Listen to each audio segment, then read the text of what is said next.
Yeah, just day two. The helmets practices, these practices are strictly for fundamentals, technique, spacing, alignments, substitutions, all the little things, a ton of individual work. We've kind of increased the installs as much as we possibly can, because of the experienced group that we got. So really far ahead so far in terms of the installs. Expect on Saturday when we get the pads on, when the bullets start flying a little bit more and the real competitions start. I think at that point you're going to start seeing a lot more mental errors, mental mistakes. But the thing is, I think that we've had two competitive practices when we do go into team settings. I think that at the beginning in team on Tuesday, I thought the offense did really well, and I thought today the defense responded and did a really good job. So I love that as a head coach, seeing the response. I do think this is a very close team, and just the leadership, the people talking after practice, addressing issues. I'm pretty pleased to see that right now. But still a lot of work to be done, and it's still really early to tell. We're playing a ton of different bodies. It's the opportunity to evaluate every single person in our program, so everybody's repping. And I told everybody that the depth charts don't really get solidified until fall camp. So just worry about where you're at, focus on the play, make sure that you're challenging yourself in certain situations, because sometimes there's going to be breakdowns and mental errors. Just you got to make sure that we're pressing forward and doing the right thing. So that's been the approach. Looking forward to Saturday. Getting the pads on and seeing where we're at. So, questions. Yeah. Sorry, Coach. Can you tell us a little bit about what you're trying to get out of these? Kind of get through how you guys are trying to progress through spring, get through the early, middle, and end part. Yeah. No. The main focus, and there's a lot of focus, but the main one I want to be is I want to be a smarter football team. Right? I felt like last year we found ways to lose games. I never questioned the fight, like I've said in here a million times, and these kids are going to play hard and they're going to give everything they got, but we've got to have more attention to detail, more understanding of what's trying to be accomplished, more down and distance driven things, more, red zone, score zone, goal line, 2 minute, 4 minute, all those situations that win you games. And I think when you're situational masters, I think those are the teams that typically win championships. And that's the focus that we've been on. We've been trying to put them in a lot of scenarios right now early on terms of just working through progression, checking it down when you need to, getting it down to your backs, when to force throws down the field, when you need to check certain plays. That's what the focus is, especially on the offensive side. Defense, this is always a time where you have to tinker with different things. A lot of off-season studies, different coverages, different stunts and blitzes and personnel groupings, the packages. So I'm already seeing a lot of different things that we haven't seen yet from our defense, just on what they're trying to accomplish and mess around with. But what I want to accomplish is playing team football. All right? And when injuries happen, which if you look at the past 2 years with us, with injuries and COVID situations, we played a lot of different bodies, and we have to be hitting on all cylinders, and the next man up has to go in. We still have to play efficient football. So the word efficiency has probably been used a million times right now, and it's probably going to continue on for the rest of this year, because that's the name of the game, is playing smart football. And so how do you get more efficient in the spring? Yeah, it's all about high percentage throws, understanding where you're at, not forcing things, knowing when to get down to your checkdowns. I thought that was an issue with our quarterbacks in the past, of forcing balls downfield, that it's just chalk it up, live to the next play. It's all about getting the ball in play. Don't have to hold on to it. Protection. It's hard. Like I'm saying, you can sit there, if you pass pro for 4 seconds, then you should be sacked. The game has changed. The defenses are more exotic and more, physical, and they can pass rush. So when we get in those passing situations, we got to be able to be efficient in what we do. And I'm putting them in a lot of these scenarios where we're doing blitz setups, where they have to work through it all. And I grade them all on in terms of where the ball's going, and then based on the circumstance of the protection, where it needs to go. And we have to build these internal clocks from a quarterback standpoint to understand that you're under duress. You need to get the ball out of your hand and get it to your checkdowns. You talked a little bit about the 13 newcomers. Can you tell us a little bit about that group, what you were trying to bring in, and what your expectations are for the new guys? We just wanted, there were certain areas like, the DBs from last year, we had to fix, like we had to move in a lot of different guys, so we had 4 transfers come in last year.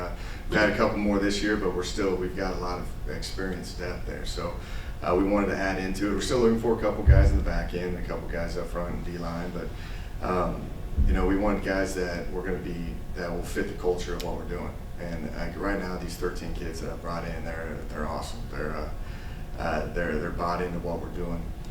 They work hard. They're great people. They're not a cancer to our culture or the locker room. And I appreciate how they've already handled it. And that's a testament also to the current kids here.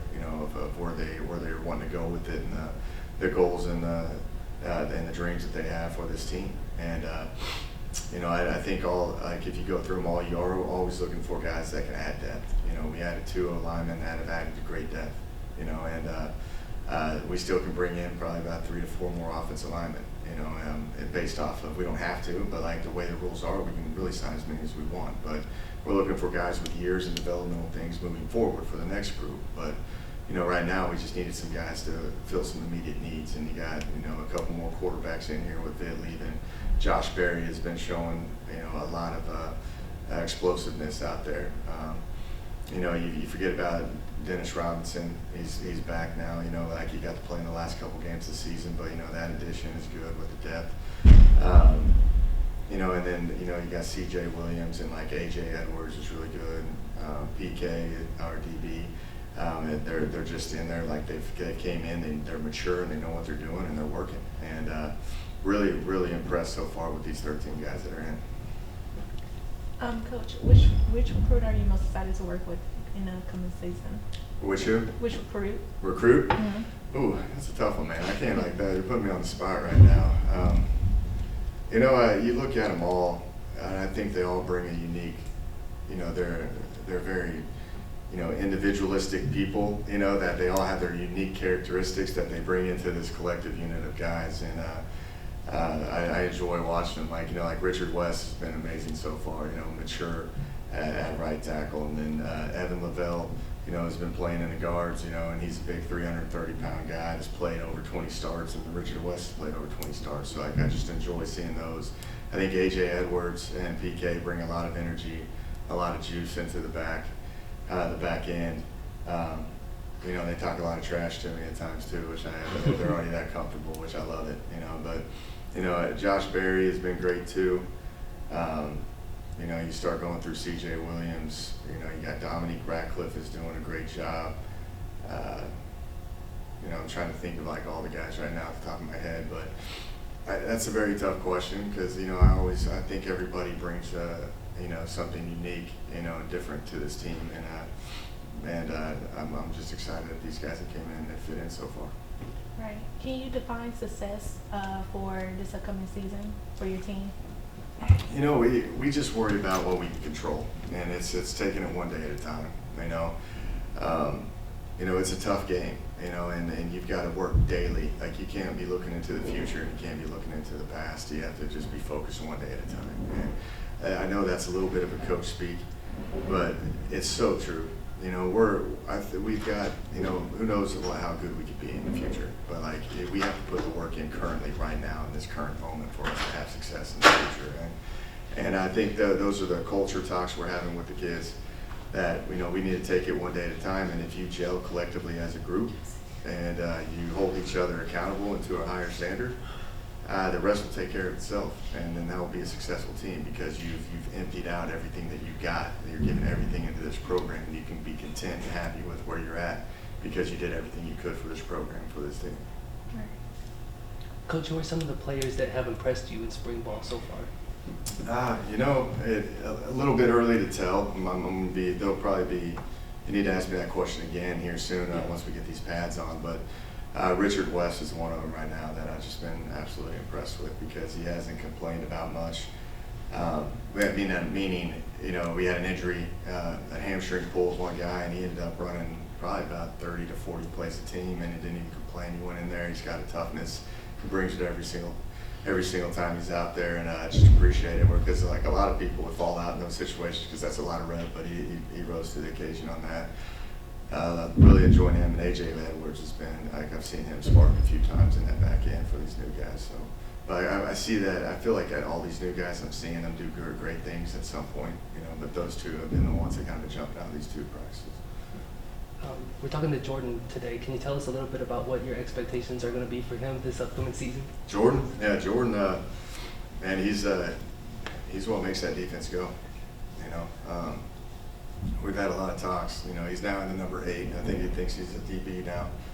You know, he's in that single digit. But yeah, Jordan, you know, he's the guy that shows up every single day. You know, like I've seen him have injuries, foot injuries, knee injuries. He shows up, completely plays through pain, and he gives everything that he's got for this program, for this team. You know, was the Houston Touchdown Club Player of the Year in high school, and he has that. And he came from a winning program in North Shore. And I told him from day one that you're going to come in and you're going to change this place, and he has. And he's getting there. And in terms of the leadership and accountability to what he has to do on that side of the ball and for the team in general. So I look at him as our team captain.